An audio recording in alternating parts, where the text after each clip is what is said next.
ગુજરાત સરકારના નાણાં વિભાગ દ્વારા એક મહત્વનો જીઆર પ્રસિદ્ધ કરવામાં આવ્યો છે. ગુજરાત સરકારના નાણાં વિભાગ દ્વારા સીએજીના વિવિધ અહેવાલો પરના વિગતવાર ખુલાસાઓ જાહેર કરવામાં આવે છે.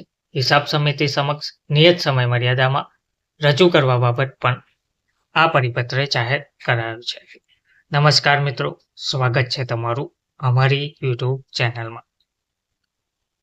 તો મિત્રો, નાણાં વિભાગ દ્વારા જે પરિપત્ર જાહેર કરવામાં આવ્યો છે તેને વિગતવાર આપણે સમજીએ તો એસજી કચેરી દ્વારા વિવિધ ઓડિટ દરમિયાન કરવામાં આવેલા ઓડિટ અવલોકનો અને ડ્રાફ્ટ ઓડિટ પારાઓની ઝડપી પતાવટ અને સમયસર નિકાલ વહીવટી સુગમતા અને નાણાકીય શિસ્તના પરિપ્રેક્ષ્યમાં અતિ આવશ્યક જોવા મળી રહ્યું છે.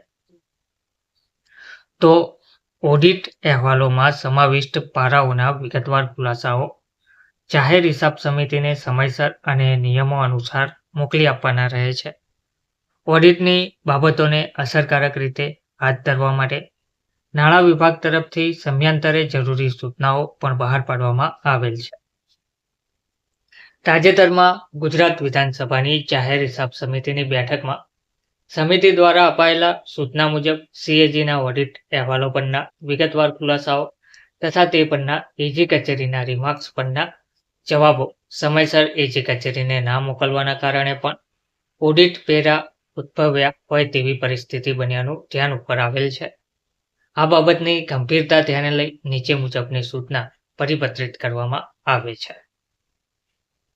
પરિપત્ર કરવામાં આવી રહ્યો છે કે જાહેર હિસાબ સમિતિના કાર્ય પદ્ધતિના નિયમો અનુસાર જ્યારે વિધાનસભાના મેજ પર સીએજીના વિવિધ ઓડિટ અહેવાલો અને હિસાબો મૂકવામાં આવે છે ત્યારે સચિવાલયના તમામ વિભાગોએ આ અહેવાલોમાં સમાવિષ્ટ થયેલ ફકરાઓ તેમજ વિનિયોગ હિસાબોમાં ઉલ્લેખ કરવામાં આવેલ વધારાના ખર્ચ, બચતો અને તફાવત ઉપરના વિગતવાર ખુલાસાઓ એકાઉન્ટન્ટ જનરલશ્રીની કચેરી પાસે મંજૂર કરાવી 3 મહિનાની અંદર ગુજરાત વિધાનસભા સચિવાલય જાહેર હિસાબ સમિતિ શાખાને અચૂક મોકલી આપવાના રહે છે.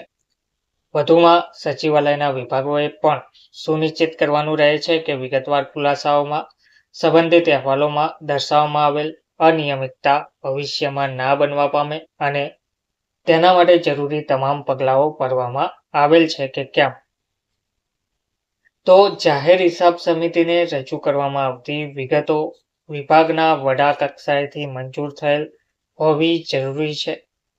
જાહેર હિસાબ સમિતિ દ્વારા કરવામાં આવી રહેલ તપાસમાં એવું ધ્યાન ઉપર આવેલ છે કે વિભાગો તરફથી ઓડિટ અવલોકનો, ડ્રાફ્ટ પારાઓ અને વિવિધ અહેવાલો પરના વિગતવાર ખુલાસાઓ એજી કચેરીને નિયત સમય મર્યાદામાં રજૂ કરવામાં આવતા નથી અને તે બાબતનો પણ એજી કચેરી દ્વારા ફકરો લઈ અહેવાલોમાં સમાવેશ કરવામાં આવેલ છે. તો જાહેર હિસાબ સમિતિ દ્વારા આ બાબતને ગંભીરતાથી લેવામાં આવેલ છે અને જવાબો સમયસર ના થાય તે માટે સંબંધિતની જવાબદારી નક્કી કરી કાર્યવાહી કરવા પણ સૂચન કરવામાં આવેલ છે. પ્રસ્તુત બાબતની ગંભીરતા ધ્યાને લઈ નાણાં વિભાગની આ સંદર્ભની નીચે મુજબની સૂચનાઓ પ્રત્યે સંબંધિત તમામનું ધ્યાન દોરવામાં આવે છે.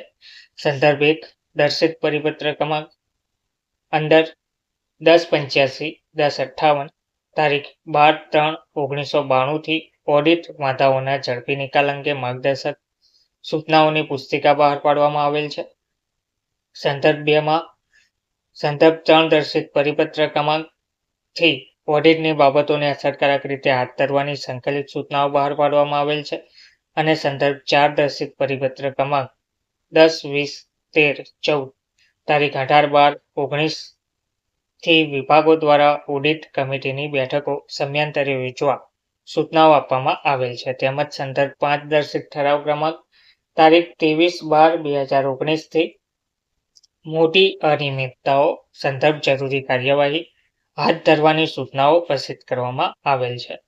તો ઉક્ત સૂચનાઓ પરત્વે સંબંધિત તમામ વિભાગનું ફરીથી ધ્યાન દોરી એજી કચેરી દ્વારા કરવામાં આવેલા અવલોકનો, ડ્રાફ્ટ ઓડિટ પારાઓ અને વિવિધ અહેવાલો સંદર્ભમાં વખતો વખતની તમામ સૂચનાઓ અને નિયત સમય મર્યાદાનું પાલન થાય તે મુજબ કાર્યવાહી હાથ ધરવા આથી જણાવવામાં આવે છે અને જવાબો સમયસર ના પાઠવવાને લગતા પારાઓ ના ઉદ્ભવે અને જાહેર હિસાબ સમિતિને નિયત સમય મર્યાદામાં જવાબો રજૂ કરવામાં આવે તેવી કાળજી લેવા પણ આથી જણાવવામાં આવે છે. ધન્યવાદ.